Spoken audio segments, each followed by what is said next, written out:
OMG, you actually did it. You clicked on the lore tab, and you're taking the time to read my backstory. I can't believe it. I've just been sitting here waiting and waiting and waiting for someone to show up so that I could tell them all about my zany interdimensional adventures and share my innermost feelings about— Wait, no, don't you dare click the back button. I'll make it worth your while, I promise. I don't know, I'll slip in a few Easter eggs about upcoming seasons. How's that sound? Whew, thanks. Sorry if that came off as too desperate.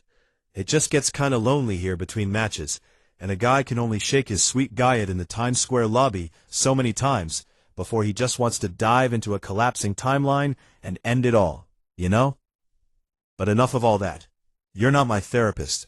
You're a fan. More accurately, you're a true fan.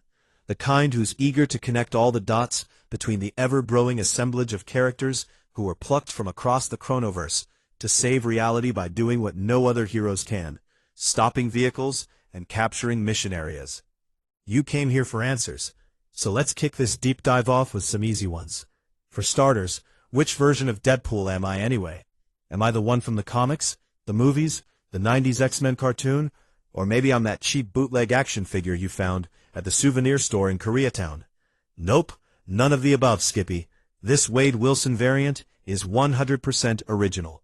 Okay, maybe not 100%. After all, at my core I'm still the same lovable wisecracking mercenary with an enhanced healing factor that was given to me by the Weapon X program, a power which happens to be the only thing keeping my insanely aggressive cancer at bay. No need to make unnecessary changes to an already perfect origin story, am I right? So where did my path diverge from all the other pools across time and space then? I'll be glad to tell you, but you'd better buckle up, buddy. It's gonna be a wild ride. Hold on, I forgot.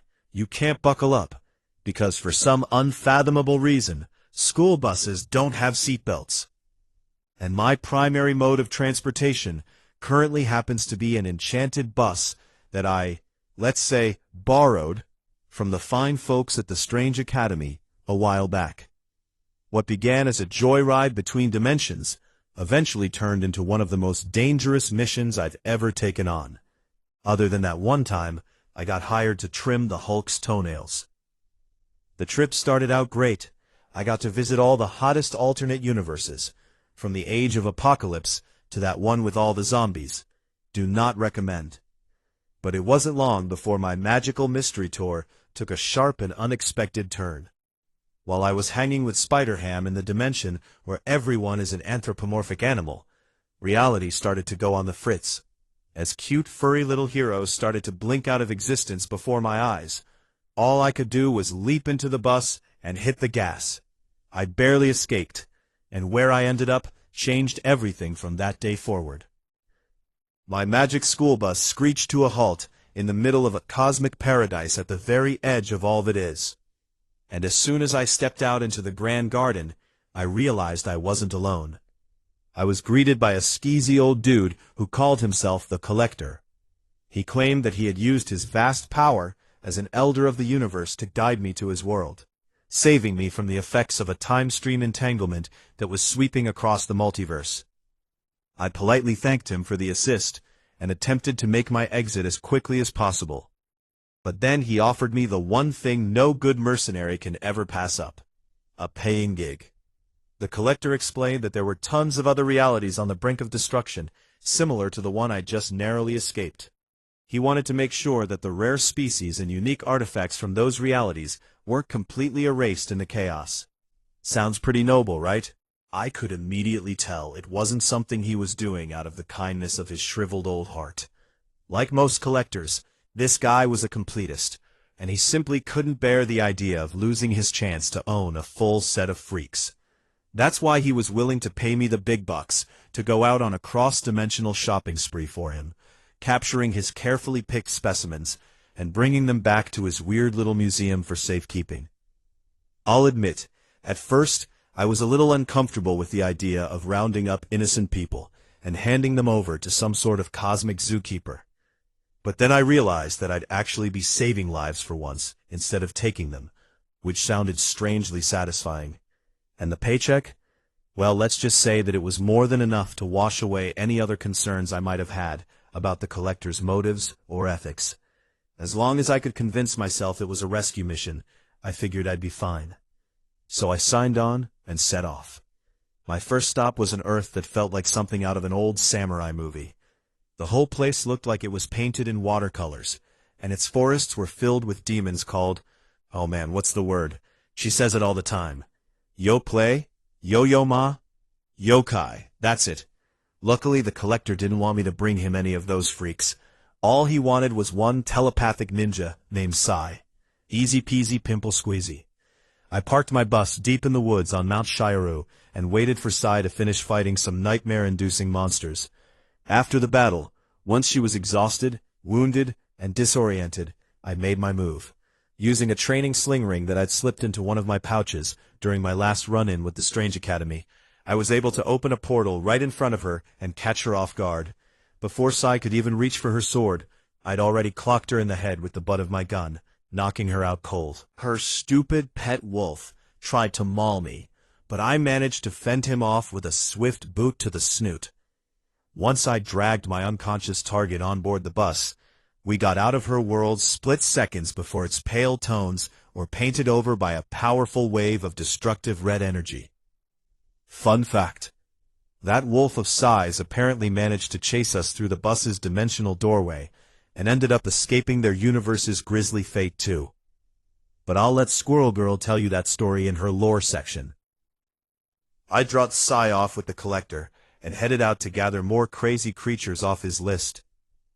A frog with an itty-bitty Thor hammer, a dog in a spacesuit, a werewolf version of Captain America, and even a giant red T-Rex.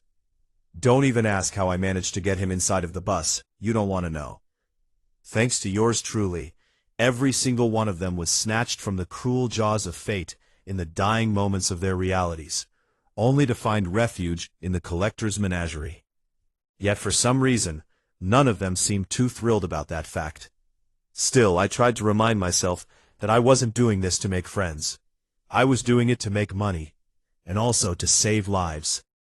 But I never imagined that the next life I saved would also end up saving mine, literally and metaphorically. When I found Jeff, he didn't seem to have a care in the world.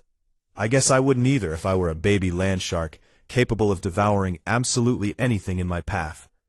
He was out frolicking in the waves with some cute blonde in a pink and white bikini when I swept him out of the water and loaded him onto my bus. I was worried that he was going to try to sink his razor-sharp teeth into me for kidnapping him, but instead, Jeff gave me a giant lick with his slick tongue. It was almost as if he already knew me and liked me. Maybe he and the Deadpool on his world were pals. I wasn't sure, but I was sure glad I didn't become his next snack. As I set our course for the collector's gallery, Jeff really seemed to be enjoying our little cross-reality road trip a hell of a lot more than any of my previous passengers. He was gazing out the windows, mewing and chirping in the most adorable way, and dancing around the bus like it was his own private discotheque. Just when I was about to pump the brakes, the little fish nugget nuzzled up next to me and purred in a way that vibrated to my very soul. I tried to remind myself of the first rule of being a merc: don't fall in love with the target. But it was too late. And so, instead of slowing down, I hit the gas. If I was going to keep doing the collector's busy work, I might as well have company, right? And Jeff seemed like the perfect traveling companion. Together, we managed to check off dozens of items on the collector's list. A dusty old copy of the Darkhold, a couple of cosmic cubes, a full set of infinity stones, even an origin box from the Ultimate Universe, which honestly, how many origins does that universe need? And along the way, my fishy friend reminded me that the real treasure wasn't the priceless artifacts we were collecting. It was the friendship we were building. And what a friendship it was. We caught an epic wrestling match at the Black Hand of God, where Beta Ray Bill got his thick yellow patootie handed to him by a cosmic shark, who honestly may have been even cooler than Jeff. Please don't tell him I said that. We spent a couple nights at the Profiteers Casino Cosmico, where I accidentally won a planet made of strawberry mochi in a game of chance I didn't realize I was playing. Oh, and who can forget when we used that weird black vortex mirror to unlock our full cosmic potential and became gods for like 15 minutes before we got really bored and relinquished our newfound omnipotence. Sigh. Good times.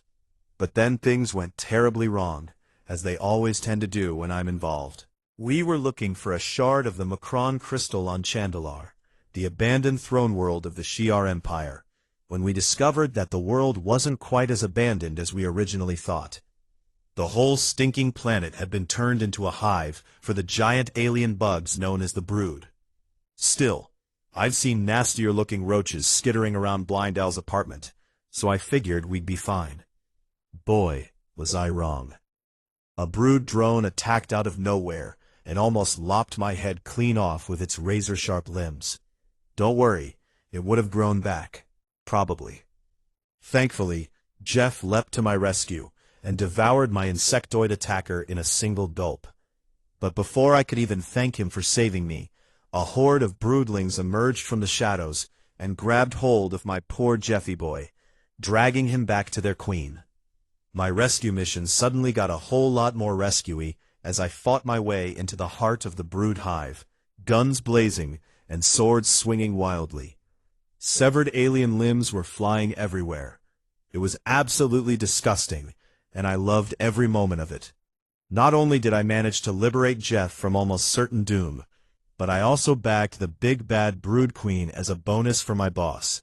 Talk about a win. But as I was loading the comatose cockroach onto the bus, I saw something that broke whatever I had left of a heart. My poor, sweet Jeff had been seriously wounded by the broodlings that captured him, and without a healing factor like mine, it wouldn't be long before he went belly up. It was all my fault for dragging him into this mess in the first place. I had to take him somewhere he would be safe from any further harm, somewhere I couldn't put him in any more danger. So I only had one choice. I had to take him back to the Collector. When we arrived at the Grand Garden, the Collector promised me he could heal Jeff's physical injuries, but the mental anguish he had suffered during the Brood encounter was deeply rooted. Psychic attack is one of their go-to moves. The Collector said he could remove that trauma from Jeff's mind, but that doing so would likely remove any memory of our time together as well. As much as I hated the thought of Jeff forgetting every awesome adventure we'd shared, I knew it had to be done. I hugged his squishy little head one last time and got on my bus, knowing he was better off without me. After that, I tried to focus on the job and stop trying to make friends. I wasn't going to let feelings get in the way anymore, or at least that's what I told myself, until Anna Marie and Remy showed up here and turned everything upside down again. But I'm going to let you read all about that on the gallery cards. I've blathered on for long enough. Anyway, Jeff may not fully remember our time together, but I've binged enough Shark Weeks to know that guys like him are all about instinct. And I can see it in those big black eyes of his, that deep down, he knows he can trust me. That's a good start, and I'm going to do everything in my power to prove his instincts right. So, there you have it, true believer. All the answers to... Hang on. What was the question again? Who cares? It probably wasn't important anyway. Now, if you'll excuse me, the giant, world-devouring teenage girl who talks inside of my brain is telling me that a battle is about to start. What do you say? Those thumbs of yours all rested up and ready for action? I sure hope so. The last guy who picked me sucked. Maybe if we're lucky, we'll even get to save a few lives along the way. 'Cause I gotta be honest, it turns out it's almost as fun as ending 'em.